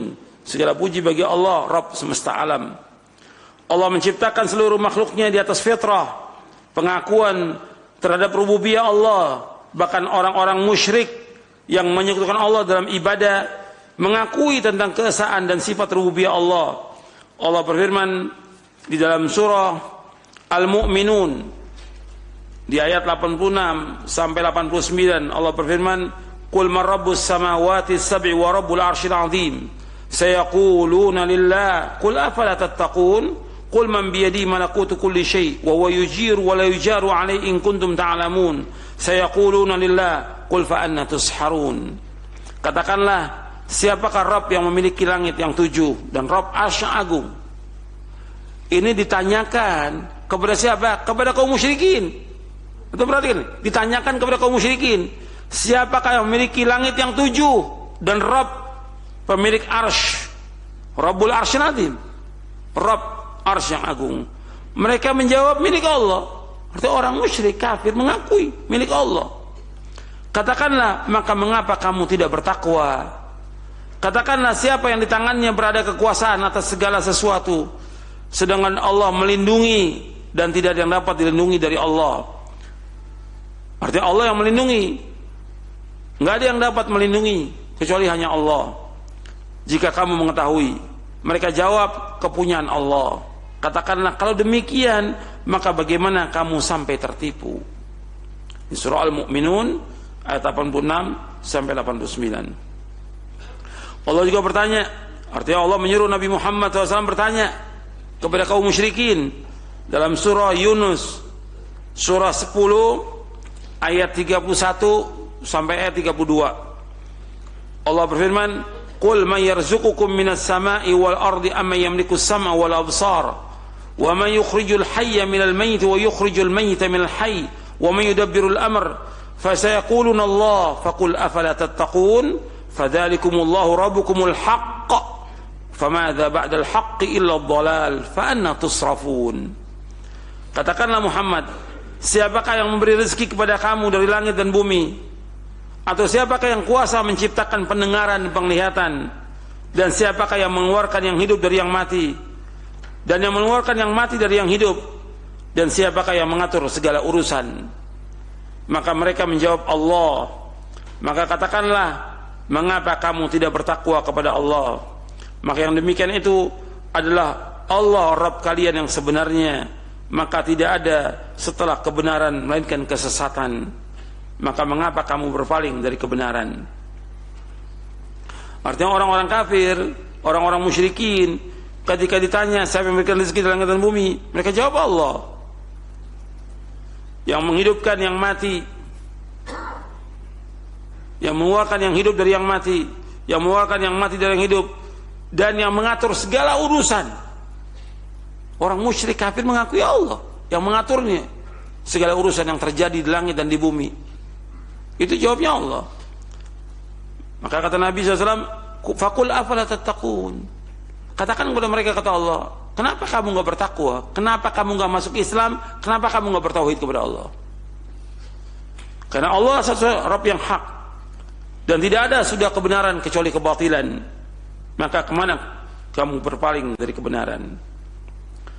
Begitu juga Allah berfirman dalam surah Az-Zukhruf surah 43 ayat 9, "Wala in sa'altahum man khalaqas samawati wal arda la yaqulunna khalaqahunna al-'azizul 'alim. Wala in sa'altahum man khalaqas samawati wal arda la yaqulunna khalaqahunna al-'azizul 'alim." Dan jika kamu tanyakan kepada mereka, siapa yang menciptakan langit dan bumi, pastilah mereka akan menjawab, semuanya diciptakan oleh Allah yang maha perkasa dan maha mengetahui. Artinya semua kaum musyrikin mengakui bahwa yang menciptakan Allah. Jadi kaum musyrikin mengakui bahwa hanya Allah sajalah pencipta segala sesuatu, pemberi rezeki, pemilik langit dan bumi, dan pengatur alam semesta. Namun mereka juga menetapkan berhala-berhala yang mereka anggap sebagai penolong, yang mereka bertawassul dengan berhala tersebut dan menjadikan mereka pemberi syafaat, sebagaimana yang disebutkan dalam beberapa ayat dalam surah Yunus dan juga surah Az-Zumar. Dengan perbuatan tersebut, maka mereka tetap dalam keadaan musyrik. Artinya orang-orang musyrikin, kafirin, meskipun mereka mengakui Allah yang menciptakan, Allah yang memberikan rezeki, Allah yang mengatur alam semesta, Allah yang menghidupkan, mematikan, tapi tetap mereka musyrik. Tetap mereka masih beribadah kepada patung, kepada pohon, kepada batu, kepada kubur dan yang lainnya. Tidak memasukkan mereka ke dalam Islam. Makanya Allah sebutkan dalam surah Yusuf, surah 12 ayat 106, wa ma yu'minu aktsaruhum billahi illa wa hum musyrikun. Wa ma yu'minu aktsaruhum billahi illa wa hum musyrikun. Dan tidaklah sebagian besar dari mereka beriman kepada Allah melainkan mereka dalam keadaan mempersekutukan Allah dengan sesembahan yang lain. Jadi sebagian ulama salaf berkata, jika kalian tanyakan kepada mereka, siapa yang menciptakan langit, bumi dan gunung-gunung, mereka pasti menjawab Allah. Walaupun demikian mereka tetap saja menyembah kepada selain Allah. Ini disebutkan oleh Al-Hafidz Ibnu Katsir dari sahabat Ibnu Abbas, Mujahid, Atha, Ikrimah, Asy-Sya'bi, Qatadah dan yang lainnya rahimahumullah. Jadi tauhid rububiyah diakui oleh semua orang, tidak ada umat manapun yang menyangkalnya. Bahkan hati manusia sudah difitrahkan untuk mengakuinya, melebihi fitrah pengakuan terhadap selainnya. Sebagaimana perkataan para rasul yang Allah firmankan dalam surah Ibrahim surah 14 ayat 10, qalat rusuluhum afillahi syakkum fatiris samawati wal ard. Berkata rasul-rasul, apakah ada keraguan terhadap Allah pencipta langit dan bumi? Orang yang paling terkenal pengingkarannya terhadap Allah yang mengaku sebagai Tuhan yaitu Fir'aun. Fir'aun mengaku diri sebagai Tuhan, namun demikian hatinya tetap meyakini keberadaan Allah. Fir'aun mengaku diri sebagai Tuhan, tapi tetap hatinya mengakui tentang keberadaan Allah. Allah menyebutkan dalam surah Al-Isra di ayat 102, surah 17 ayat 102, qala laqad alimta ma anzala haula'i la rabbus samawati wal ardi basair wa inni la'adzunuka ya fir'aunu mathbura. Nabi Musa menjawab, sungguh engkau telah mengetahui bahwa tidak ada yang menurunkan mukjizat itu kecuali Allah yang memelihara langit dan bumi sebagai bukti-bukti yang nyata. Dan sungguh aku meyakini engkau, wahai Fir'aun, adalah orang yang pasti binasa. Allah juga menceritakan tentang Fir'aun dan kaumnya dalam surah An-Naml, surah 27 ayat 14. Allah berfirman, wajahadu biha wa istayqanatha anfusuhum dzulman wa 'uluwa fanzur kaifa kana 'aqibatul mufsidin. Dalam surah An-Naml ayat 14. Dan mereka mengingkari mukjizat Allah karena kezaliman dan kesombongan mereka, padahal hati mereka meyakini kebenarannya. Maka perhatikanlah bagaimana kesudahan orang-orang yang berbuat kerusakan. Arti Fir'aun mengakui bahwa itu benar yang dibawa oleh Nabi Musa alaihissalam, tapi dia ingkari karena apa? Karena kezaliman, dan dia mengingkari karena kesombongan. Dua itu, perhatikan. Dia mengingkari karena kezaliman, yang kedua dia mengingkari karena kesombongan. Ya, tauhid rububiyah ini, pengakuan tauhid rububiyah Allah sebagai Khaliq, Razik, Malik, Mudabbir, ini tidak bermanfaat bagi orang yang mengimaninya kecuali dia diberi petunjuk untuk beriman kepada dua macam tauhid lainnya. Artinya semata-mata tauhid rububiyah aja tidak menyelamatkan orang dari azab Allah, kecuali kalau dia masuk dalam agama Islam, meyakini tentang tauhid al-uluhiyah dan tauhid asma wa sifat. Karena Allah telah memberitakan kepada kita bahwa orang-orang musyrikin telah mengenal tauhid rububiyah yang dimiliki oleh Allah, namun demikian tidak memberikan manfaat kepada mereka sebab mereka tidak mengesahkan Allah dalam ibadah. Kata Imam Ibnu Qayyim Al-Jauziyah rahimahullah, seandainya keimanan kepada tauhid rububiyah dapat menyelamatkan, maka tentunya orang-orang musyrik telah diselamatkan oleh Allah. Akan tapi urusan yang amat penting dan menjadi penentu adalah keimanan kepada tauhid uluhiyah, yang merupakan pembeda antara orang-orang musyrikin dan orang-orang yang mentauhidkan Allah subhanahu wa ta'ala. Dalam kitab Madarijus Salikin juz yang pertama. Jadi kesimpulannya, tidak setiap orang yang menetapkan Allah ta'ala sebagai Rabb segala sesuatu dikatakan sebagai orang yang mentauhidkan Allah dalam uluhiyahnya. serta dalam nama-nama dan sifatnya. Sebab kebanyakan dari hambanya tidak mengingkari Allah sebagai pencipta serta tidak mengingkari rububiyahnya. Namun sebagian besar kekufuran mereka disebabkan karena mereka menyembah kepada selain Allah. Jadi pengakuan itu enggak manfaat sampai mereka beribadah hanya kepada Allah Subhanahu wa taala. Jadi pengakuan mereka hanya sebatas ketuhanan yang Maha Esa enggak cukup. Harus apa? Harus mereka mewujudkan ibadah itu hanya kepada Allah saja. Ketika dipalingkan kepada selain Allah enggak bermanfaat ibadah itu. Ketika dipalingkan kepada selain Allah enggak manfaat. Jadi kalau mengatakan orang yang ada ini Islam karena mereka mengakui Allah sebagai Khaliq, Razik, Malik, tidak cukup. Karena pengertian dari agama Islam adalah tauhid.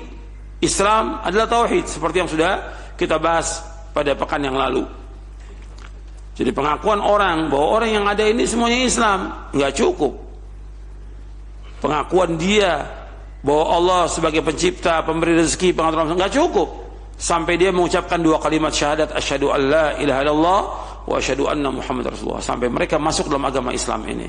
Kemudian setelah mereka masuk dalam agama Islam, mereka wajib mengikhlaskan ibadah kepada Allah, mentauhidkan Allah, menjauhkan segala macam perbuatan syirik, yang nanti insya Allah kita akan bahas ketika masuk dalam pembahasan tauhid al-uluhiyah. Karena inilah dakwahnya para nabi, dakwahnya para rasul alaihi wassalatu wassalam, yaitu untuk menegakkan tauhid uluhiyah. Terjadinya permusuhan antara para nabi, antara para rasul dengan umatnya disebabkan karena nabi-nabi dan rasul-rasul mendakwakan umatnya untuk beribadah hanya kepada Allah. Mereka nggak mau, karena mereka mengatakan bahwa kami mengikuti agama nenek moyang. Apa yang dikatakan oleh kaum musyrikin dulu, sekarang juga dikatakan demikian. Sekarang ini yang mereka ikut siapa? Agama nenek moyang. Sehingga apa? Sehingga nabi-nabi terus mendakwakan tauhid ini, tapi mereka menolak. Sehingga terjadi permusuhan. Mereka memusuhi nabi-nabi sampai mengusir nabi-nabi. Bahkan ada yang membunuh nabi karena tidak mau menerima dakwah tauhid ini. Dan ini sunat Allah demikian. Maka ini yang didakwakan, yaitu bagaimana manusia beribadahnya kepada Allah. Ini dakwah yang benar, dakwah tauhid, dakwahnya para nabi, dakwahnya para rasul alaihi wasallam. Kalau dimusuhi oleh umat dengan dakwah ini enggak ada masalah. Karena nabi-nabi dan rasul-rasul dimusuhi oleh umatnya disebabkan karena para nabi dan rasul mendakwakan dakwah tauhid. Bukan berbicara soal politik, bukan ekonomi, bukan masalah rumah tangga, bukan, karena tauhid dimusuhinya. Tauhid ini yang harus kita tegakkan. Bagaimana mengajak umat ini untuk beribadah hanya kepada Allah. Kemudian satu tambahan yang perlu saya tambahkan di sini berkaitan dengan tauhid rububiyah. Al-Imam Ibnu Qayyim menjelaskan dalam kitabnya Madarijus Salikin tentang tauhid rububiyah ini, yaitu orang yang minta-minta kepada manusia ini rusak tauhidnya. Tauhid apa? Rububiyah. Perhatikan itu. Bahwa minta-minta dalam Islam hukumnya haram. Kita minta uang pada orang, minta makanan pada orang, nggak boleh dalam Islam. Minta-minta ini hukumnya haram dalam Islam, nggak boleh. Karena apa? Merusak tauhid dia. Tauhid apa? Rububiyah. Kalau dia sebagai seorang Muslim yang mengakui tentang rububiyahnya Allah, kan Allah sebagai Khaliq, Allah juga sebagai apa? Razik. Allah yang menciptakan, Allah juga memberikan rezeki. Kenapa harus minta pada manusia? Ini rusak tauhidnya. Yang pertama, kata Ibnu Qayyim rahimahullah, rusak tauhidnya. Tauhid rububiyah rusak. Orang musyrikin aja nggak minta-minta pada manusia yang lainnya. Musyrikin. Musyrik orang Islam nggak boleh minta-minta. Yang berkaitan dengan pribadi dia nggak boleh minta, hukumnya haram dalam Islam. Ini harus diingatkan nih terus kepada kaum muslimin, kepada pelajar, penuntut ilmu, dan juga kepada dai, kepada ustadz-ustadznya, nggak boleh minta-minta kepada orang, kepada muridnya, nggak boleh, haram hukumnya. Yang kedua, merusak dirinya. Arti dirinya ini akan rusak dengan minta-minta, berarti dia menghinakan pada pada manusia. Nggak boleh. Menghinakan diri pada manusia, nggak boleh. Merengek-rengek pada manusia, nggak boleh dalam Islam. Manusia punya harga diri, punya izzah, punya kemuliaan yang Allah sudah muliakan dia. Jangan minta-minta pada manusia. Para sahabat nggak minta-minta pada orang lain. Hatta dia lapar, sampai jatuh pingsan di antara sahabat, karena nggak mau minta pada manusia. Haram hukumnya minta-minta, merusak dirinya. Makanya orang yang minta-minta, kata Nabi, tidak ada mukanya pada hari kiamat. Orang yang minta-minta untuk memperbanyak berarti dia makan api neraka. Yang ketiga, merusak orang yang diminta. Artinya orang yang diminta nggak senang. Hatta dia orang kaya. Orang kaya dia tahu di mana dia memberikan rezeki, di mana dia keluarkan zakatnya, infaknya, sedekahnya kepada orang. Ada orang datang kepada dia minta, nggak senang dia, mengganggu orang. Minta-minta ini mengganggu orang lain. Orang nggak nyaman dengan diminta, itu nggak nyaman. Makanya nggak boleh. Ini perhatikan ini tentang masalah minta-minta, hukumnya nggak boleh, hukumnya haram, dan ini merusak tauhid ar-rububiyah. Harus diingatkan terus ini, karena masih ada sebagian orang yang biasa untuk minta-minta, atau udah ngaji minta-minta, atau ustaz sering minta-minta sama muridnya. Nggak boleh dalam Islam, hukumnya haram, nggak boleh. Ya, saya pikir cukup sampai di sini kajian kita. Masih yang pertama kita bahas tentang tauhid rububiyah. Mudah-mudahan bermanfaat untuk saya dan untuk kamu sekalian. Wassalamualaikum Muhammadin sallallahu alaihi wasallam. Nah, Ustaz, barakallahu fiik wa jazakallahu khairan. Terima kasih atas pelajaran yang bermanfaat yang telah disampaikan untuk kita di kesempatan pagi hari ini. Semoga Allah senantiasa melimpahkan rahmat dan keberkahan bagi kita untuk bisa memahami dan juga mengamalkan dalam ketaatan pada Allah Subhanahu wa ta'ala. Selanjutnya kami mengundang untuk Anda yang bertanya, silahkan. Kami awali dari pesan singkat terlebih dahulu. Pertanyaan dari Abdullah di Cilengsi yang bertanya, Ustadz, bolehkah hadis Mu'ad bin Jabal yang dia diutus ke negeri Yaman dijadikan sebuah dalil untuk mendakwahkan kaum muslimin agar mentauhidkan Allah? Karena ada dai yang berpendapat bahwa hadis tersebut hanya berlaku untuk mendakwahkan kepada ahlu kitab saja. Karena orang Islam dia telah bersyahadat. Mohon penjelasan mengenai hal ini, Ustaz. Syukran. Iya. Kita nggak usah pakai hadis Mu'ad. Hadis Mu'ad sudah jelas itu. Mendakwakan yang pertama ahlul kitab. Yang kedua, mendakwakan kaum muslimin yang sudah mengucapkan 2 kalimat syahadat. Kita lihat contoh yang paling jelas. Dari siapa? Rasulullah sallallahu alaihi wasallam. Nggak usah hadis Mu'ad, Rasulullah 23 tahun mendakwakan dakwah apa? Dakwah tauhid. Yang Nabi dakwakan ini orang Islam atau bukan? Sahabat Islam bukan? Sahabat. Sahabat adalah orang yang beriman kepada Nabi Muhammad SAW dan wafat dalam keadaan beriman, itu sahabat. Nabi terus dakwakan tauhid. Lah ayat-ayat Al-Quran isinya tentang apa yang paling besar? Tauhid. Padahal sahabat sudah Islam, bukan musyrikin, tapi tetap didakwakan tauhid. Antum ambil contoh, makanya perhatikan, orang-orang ini ingin memalingkan orang supaya tidak mendakwakan tauhid. Dakwah apa yang dakwakan? Dakwah apa? Politik, siasah, ekonomi. Ya dakwah tauhid yang paling penting. Nabi sejak awal memulai dakwahnya dengan tauhid, dia akhiri dengan tauhid. 5 hari menjelang wafat, Nabi SAW bersabda, la'anallahu al-yahuda wan nasara ittakhadhu qubur anbiya masajid. Mudah-mudahan Allah melaknat orang Yahudi dan Nasrani karena mereka menjadikan kuburan para nabi mereka sebagai tempat ibadah. Aku larang kalian, jangan kalian jadikan kuburanku sebagai tempat ibadah. Sampai Nabi berdoa, Allahumma la taj'al qabri wathanan yu'bad. Ya Allah, jangan kau jadikan kuburanku sebagai berhala yang disembah. Itu di akhir hayat Nabi. Padahal sahabat sudah mencapai puncaknya keimanan pada saat itu. Tetap Nabi dakwakan dakwah tauhid. Dakwah tauhid nggak pernah surut sepanjang hayatnya Rasulullah SAW. Para sahabat hafal Quran, hafal hadis, mereka amalkan, tetap ayat-ayat tentang tauhid nggak pernah berhenti diturunkan oleh Allah Taala. Jadi itu harus kita ingat. Tetap harus mendakwakan dakwah tauhid. Sekarang kita lihat kondisi umat yang ada sekarang ini, yang mereka sudah mengucapkan 2 kalimat syahadat. Kita lihat, dan harus dijawab dengan jujur.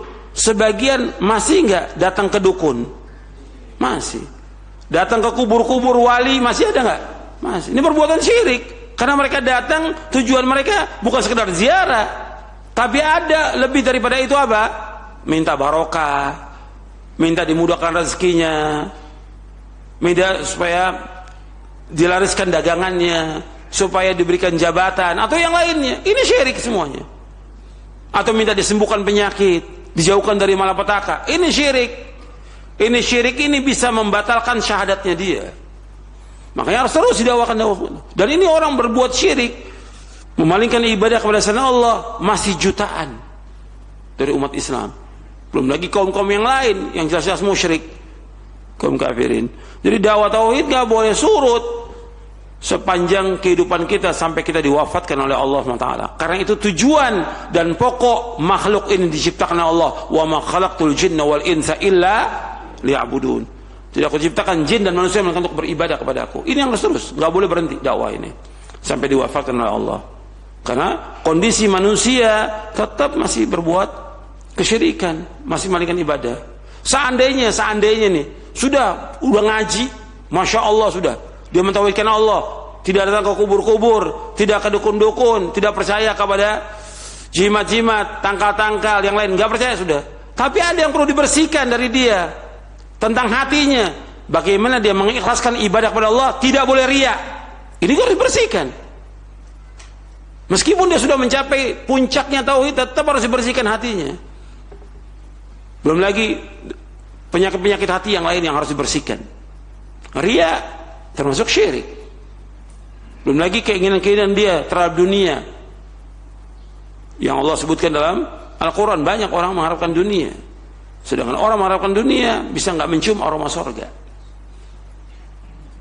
Dia nuntut ilmu, tapi ingin mendapatkan dunia dari nuntut ilmu. Kata Nabi nggak mencium aroma sorga. Ini akan harus bersihkan hatinya. Niatnya harus ikhlas karena Allah. Jelas? Nah, silakan yang lain. Barakallahu fiik Ustaz, terima kasih atas jawabannya. Berikutnya kami akan bacakan kembali dari pesan singkat dari Abu Safanah di Tahuna, Sulawesi Utara. Beliau bertanya, Assalamualaikum Ustaz, bila kita niat sholat duha untuk mendapatkan rizki, maka ini bisa termasuk syirik dan terkena ancaman dari surat Hud ayat yang ke-15. Lalu bagaimana Ustaz kita bersifat pertengahan untuk mengikhlaskan niat itu? Karena kita hanya beribadah kepada Allah saja. Ini uluhiyah. Di satu sisi juga meyakini rububiyah, bahwasanya Allah pemberi rezeki yang terbaik. Jazakumullahu khairan. Atas jawabannya Ustaz, fadhol.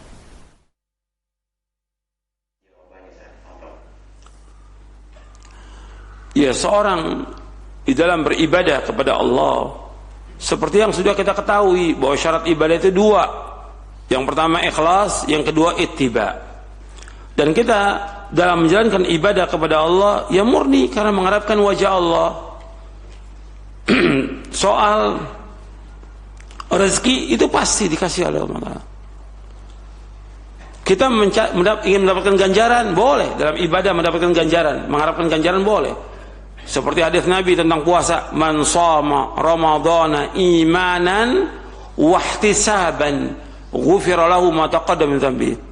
Barang siapa yang puasa di bulan Ramadan dengan iman dan mengharapkan ganjaran, ihtisab, thalabul ajr, mengharapkan ganjaran, maka akan diampunkan dosa-dosanya. Jadi orang ibadah karena Allah, tapi samping itu juga untuk mendapatkan ganjaran. Yang kedua, yaitu dia wajib mengikuti contoh Rasulullah SAW dalam ibadah. Ini syarat ibadah dua, ikhlas. Yang kedua ittiba. Sekarang dengan ibadah kita kepada Allah, jangan kita tujukan untuk mendapatkan rezeki, jangan. Ibadah sholat duha ingin dapat rezeki, ini salah, nggak boleh. Sholat malam supaya dapat rezeki, salah. Tapi di tengah sholat malam kita berdoa minta rezeki, boleh. Tapi ibadah itu sendiri nggak boleh kita pakai untuk mencari rezeki dengan ibadah itu. Perhatikan itu.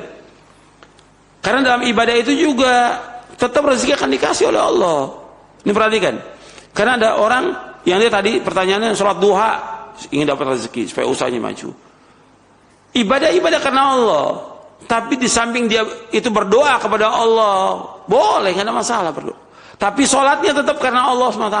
Seperti sholat malam, Di tengah malam dia berdoa, karena di tengah malam dikabulkan orang berdoa. Sepertiga malam terakhir itu Allah turun ke langit dunia.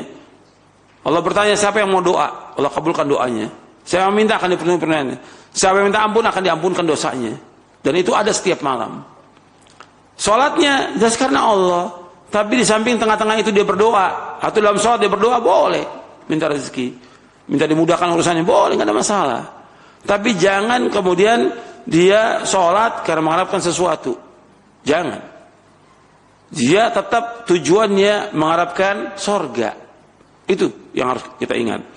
Karena rezeki pasti dikasih sama Allah. Seperti Allah menyebutkan tentang sholat aja, contoh. Ketika kita menyuruh istri kita, anak kita sholat, disuruh Allah sabar. Kemudian Allah sebutkan, kami nggak minta rezeki, tapi kami akan berikan rezeki pada kamu. Allah sebutkan dalam surah Toha di ayat 132, Allah berfirman, wa'mur ahlaka bis salati wastabir 'alaiha la nas'aluka rizqan nahnu narzuquka wal 'aqibatu littaqwa. Perintahkan keluarga kamu untuk sholat dan sabarlah. Kata Allah, kami nggak minta rezeki, tapi kami akan berikan rezeki kepada kamu. Jadi kata Allah, dengan kamu ibadah sholat itu bukan berarti Allah butuh rezeki, enggak. Allah nggak minta rezeki kepada kamu. Nahnu narzuquk, kami akan berikan rezeki kepada kamu, dan akibat yang baik bagi orang takwa. Artinya dengan ibadah kita kepada Allah, Allah akan berikan kepada kita rezeki dan diberikan keberkahan. Dan ibadah juga bagian dari rahmat Allah yang Allah berikan kepada kita. Kenikmatan yang paling nikmat kita bisa ibadah kepada Allah. Nggak bisa dibandingkan dengan yang lain. Ini rezeki yang mahal. Termasuk kita nuntut ilmu ini nikmat yang paling besar dari semua nikmat. Makanya kita wajib bersyukur atas semua nikmat yang Allah berikan. Meskipun kita diberikan rezeki yang pas-pasan, tapi kita bisa nuntut ilmu, kita bisa baca Quran, kita bisa ibadah kepada Allah, kita bisa berdoa kepada Allah, kita bisa berzikir kepada Allah. Ini nikmat, nggak bisa dibandingkan dengan kenikmatan yang lainnya. Syukur kita kepada Allah. Maka itu harus kita tumbuhkan. Rezeki yang Allah berikan kepada kita sudah cukup. Cuma kita harus merasa qanaah, puas dengan rezeki yang Allah berikan. Makanya akan ditambah rezeki itu. Dan diberikan keberkahan dari rezeki yang Allah berikan. Karena tiap hari kita minta rezeki kepada Allah. Setiap pagi pada subuh tadi kita minta, Allahumma inni as'aluka ilman nafi'a wa rizqan thayyiba wa amalan mutaqabbala. Ya Allah, aku minta kepada Engkau ilmu yang bermanfaat, rezeki yang halal dan amal yang terima. Itu tiap hari kita minta. Setiap hari kita minta. Jadi niat kita tetap semuanya karena mengharapkan wajah Allah, mengharapkan surga, ikhlas karena Allah. Dan kita harus beribadah sesuai dengan contoh Rasulullah SAW. 6. Selanjutnya. Barakallahu fiik, terima kasih atas jawabannya. Berikutnya kami bacakan kembali dari Ibnu Nasim di Purwokerto, Jawa Tengah, yang bertanya sebagai berikut. Ustadz tadi telah menjelaskan kepada kami bahwa meminta-minta dalam Islam adalah haram hukumnya. Lalu Ustadz, bagaimana dengan hukum meminta tolong kepada orang lain dalam mengerjakan sesuatu yang kita tidak bisa atau kita sulit mengerjakannya sendiri? Jazakumullahu khairan. Silakan Ustaz. Iya. Tentang masalah minta tolong, yang pertama ayatnya iyyaka na'budu wa iyyaka nasta'in. Hanya kepada Engkau ya Allah kami beribadah, dan hanya kepada Engkau ya Allah kami mohon pertolongan. Yang pertama kali kita wajib untuk minta tolong hanya kepada Allah. Yang kedua, kita sebagai manusia dianjurkan dan diperintahkan oleh Allah untuk saling tolong menolong. Allah berfirman dalam surah Al-Maidah, wa ta'awanu 'alal birri wat taqwa wa la ta'awanu 'alal itsmi wal 'udwan. Hendaklah kalian saling tolong menolong perbuatan baik dan takwa, dan jangan kalian tolong menolong perbuatan dosa dan permusuhan. Disuruh tolong menolong. Termasuk tolong menolong yaitu pinjam meminjam. Termasuk tolong menolong. Dia tidak boleh minta. Sekarang nggak boleh minta pada orang. Sekarang bagaimana? Dia butuh uang, pinjam boleh. Minta nggak boleh, tapi pinjam boleh. Karena Allah menyuruh untuk tolong menolong. Pinjam meminjam termasuk tolong menolong. Boleh kita meminjamkan. Kalau kita ada harta lebih, ada orang fakir, miskin, dia pinjam, kita berikan. Orang nggak mampu, kita pinjamkan. Cuma tetap ada perjanjian. Kapan dia bayarnya, kapan dia gantinya, harus dan wajib dipenuhi. Kemudian tolong-menolong seperti yang disebutkan tentang kita punya pekerjaan, kita nggak sanggup untuk mengerjakannya, kita minta tolong, boleh secara hukum syar'i. Kan ta'awun 'alal birri wat taqwa itu merupakan prinsip dalam agama Islam. Suruh tolong-menolong. Kita harus tolong-menolong dalam agama ini. Seperti teman dengan teman saling membantu. Kemudian orang tua, artinya anak membantu orang tuanya. Itu biasa dalam agama. Kita dengan tetangga saling membantu apa yang bisa kita bantu. Semua seperti dalam Islam. Ta'awun 'alal birri wat taqwa. Tapi yang enggak boleh yang tidak boleh ta'awun 'alal itsmi wal 'udwan. Yang enggak boleh itu tolong-menolong perbuatan dosa dan permusuhan. Selama itu kebaikan boleh minta tolong. Kalau memang orang yang kita minta tolong dia mau dan dia rela, enggak ada masalah. Tapi kalau dia enggak mau, enggak boleh kita paksa. Semuanya harus tergantung kepada keikhlasan dalam saling membantu antara sesama muslim dengan muslim lainnya. Wallahu a'lam. Baik Ustaz, barakallahu fiik. Dan selanjutnya kami berikan kesempatan untuk Anda yang bertanya langsung kepada Ustaz. Kami persilahkan dan kami harapkan pertanyaan Anda berkesesuaian dengan pembahasan yang telah Ustaz sampaikan. Silakan. Halo. Waalaikumsalam. Alhamdulillah. Dengan Ibu siapa di mana ini? Dengan Muhammad Irsyad. Oh, dengan Bapak Irsyad di. Silakan pertanyaannya. Gini Pak Ustadz, bahwa seperti surga dan neraka itu kan udah lama sama Allah ditetapkan bahwa pengisinya siapa, yang mengisi itu, yang surga siapa, yang neraka itu siapa. Dan saya pernah dengar itu akan penuh katanya isinya. Jadi kan kita memang istilahnya jauh-jauh sebelum diciptakan udah ditentukan sama Allah siapa yang masuk surga, siapa yang masuk neraka. Maksud saya Pak Ustadz, apakah kita bisa memiliki kekuasa atas diri kita sendiri gitu Pak Ustadz, untuk bahwa kita akan memilih A atau memilih B, atau memang tidak bisa sama sekali bahwa ya udah nanti kamu pasti meninggal, yang ini masuk surga, yang ini masuk neraka, kita tidak bisa berbuat apa-apa gitu Pak Ustadz. Mohon pencerahannya. Terima kasih. Jazakumullah khairan. Oh iya, silakan Ustaz untuk diberikan pencerahan. Fadhal. Pembahasan tentang masalah iman kepada al-qada wal-qadar, kita pekan yang lalu bahas tentang rukun iman, ada 6. An tu'mina billahi wa malaikatihi wa kutubihi wa rusulihi wal yawmil akhir wa tu'mina bil qadari khairi wa syarri. Yaitu iman ada 6, yaitu iman kepada Allah, kepada malaikatnya, kepada kitab-kitabnya, kepada rasul-rasulnya, iman kepada yaumil akhir, dan iman kepada qada dan qadar baik dan buruk. Kita wajib imani. Dan termasuk yang tadi kita bahas tentang rububiyah, itu Allah yang mengatur alam semesta, dan semua yang terjadi di langit Allah yang atur, dan Allah sudah tetapkan bahwa semua takdir makhluk ini Allah sudah tetapkan 50.000 tahun sebelum Allah menciptakan langit dan bumi. Jadi Allah sudah ciptakan semuanya. Kataballahu maqadir khalaiq qabla yakhluqas samawati wal ardi 50,000 sana. Akhrajahu Muslim. Nabi bersabda, Allah telah menetapkan, mentakdirkan seluruh takdir makhluk ini 50.000 tahun sebelum Allah menciptakan langit itu. Artinya semua berjalan yang ada sekarang ini, semua berjalan apa yang Allah sudah catat, Allah sudah tulis di Lauh Mahfuz semuanya. Jadi apa yang terjadi, apa aja yang terjadi di langit, di bumi, apakah itu kemenangan, kekalahan, musibah, petaka, dan segala macam, orang itu mendapatkan kesenangan, kebahagiaan, celaka, itu sudah Allah tetapkan semuanya. Sampai manusia masuk surga, masuk neraka, Allah sudah tetapkan. Ini wajib kita imani. Seorang mukmin wajib mengimani. Karena yang pertama, yang menjelaskan Allah dalam Al-Quran. Yang kedua, menjelaskan Rasulullah SAW. Kewajiban kita untuk mengimani. Ini kewajiban kita untuk mengimani. Yang kedua, kewajiban kita untuk mentaati Allah dan Rasulnya. Artinya, kita wajib untuk mengimani dan kita wajib untuk mengamalkannya. Tugas kita iman dan amal, bukan memikirkan. Tugas kita sebagai seorang hamba mengimani dan mengamalkan. Makanya ketika Nabi ditanya, "Ya Rasulullah, apakah kita melaksanakan sekarang ini apa yang Allah akan ciptakan akan datang, atau dengan apa yang Allah sudah tetapkan, Lauh Mahfuz. Kita melakukan sekarang ini dengan apa yang Allah sudah ciptakan di Lauh Mahfuz.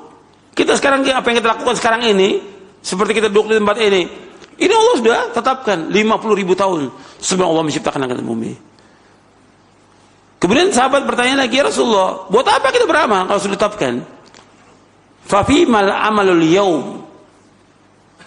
Kemudian kata Nabi, i'malu fakullun muyassarun lima khuliqa lahu.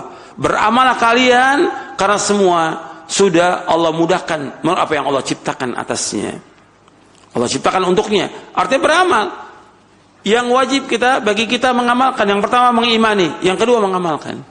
Untuk mengamalkan ini Allah sudah jelaskan di mana, di Quran. Nabi sudah jelaskan bagaimana amal-amal yang dapat memasukkan kita ke dalam sorga dan amal-amal yang menjauhkan kita dari api neraka. Nabi sudah jelaskan lengkap semuanya. Makanya Nabi bersabda dalam hadis yang sahih yang diriwayatkan oleh Imam Tabrani dalam Mu'jamul Kabir, "Ma baqiya syai'un yuqarribu minal jannati wa yubaidu minan nari illa waqad buyyinakum." Tidak tersisa sedikit pun dari agama ini. Apa saja yang membawa kalian ke sorga sudah dijelaskan lengkap. Apa saja yang membawa kalian ke neraka sudah dijelaskan lengkap, semua sudah jelas. Tinggal kita mengamalkan. Makanya kita harus mengaji thalabul ilmi sehingga kita tahu apa sih amal-amal yang dapat masukkan manusia ke surga. Apa sih amal-amal yang menjauhkan kita dari api neraka. Kita akan tahu dengan kita ngaji, nuntut ilmu. Dengan kita baca buku-buku ulama salaf. Kita baca, kita amalkan. Udah kewajibannya itu. Bukan kita pikirkan bagaimana nasib kita nanti, apakah kita masuk surga atau tidak. Ya amal. Itu nggak perlu kita pikirkan, kita nggak tahu. Itu ghaib bagi kita. Ghaib bagi kita. Maka kita jauhkan apa yang Allah Rasulnya sebutkan, ini syirik, ini masuk neraka, ini dosa besar, jauhkan sejauh-jauhnya. Kalau disebutkan ini masuk ke surga, ini membawa ke surga, kita jalankan. Itu kewajiban kita sebagai seorang hamba. Dan itu mudah semuanya, nggak sulit, semuanya mudah. Makanya Nabi menyebutkan tadi, i'malu fakullun muyassarun lima khuliqa lahu. Beramal kalian karena semua sudah dimudahkan oleh Allah menurut apa yang Allah ciptakan baginya. Mudah kan? Kalau memang dia orang yang mau taat, mudah, nggak sulit. Kita nggak dipaksa oleh Allah. Kita berhak untuk memilih. Allah menyebutkan dalam Al-Quran surah Al-Kahfi, "Faman syaa'a falyu'min wa man syaa'a falyakfur." Barang siapa mau iman silakan, mau kufur silakan.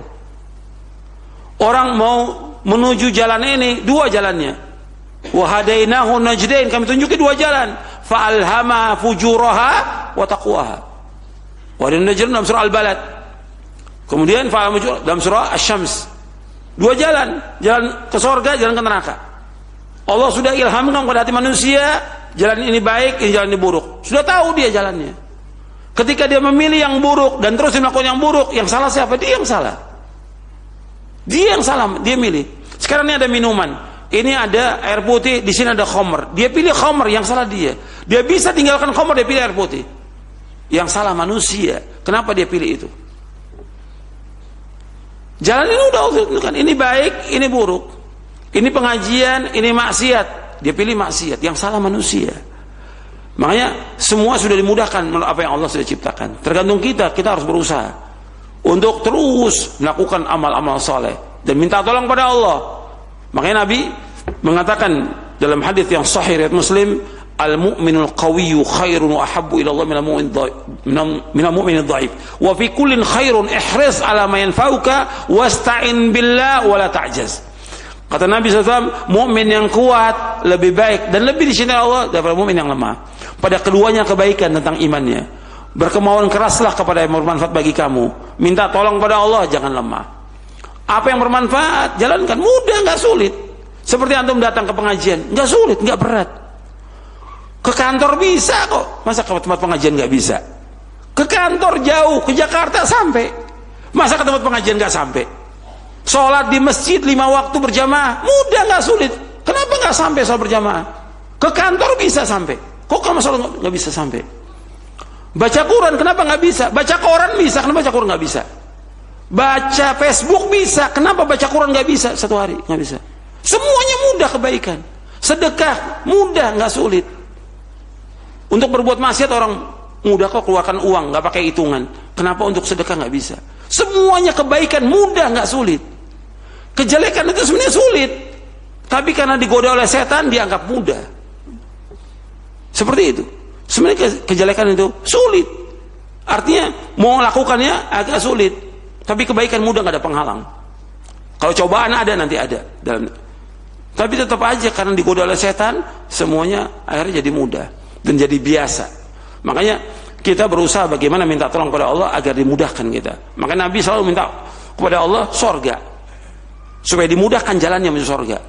Maka doa yang paling baik yang kita minta kepada Allah sorga. Allahumma inni as'alukal jannah wa a'udzubika minan nar. Allahumma inni as'alukal jannah wa a'udzubika minan nar. Allahumma inni as'alukal jannah wa a'udzubika minan nar. Ya Allah, aku minta kepada Engkau sorga, jauhkan dari api neraka. Terus minta kepada Allah.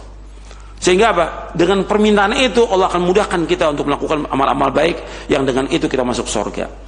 Ya, saya pikir cukup sampai di sini.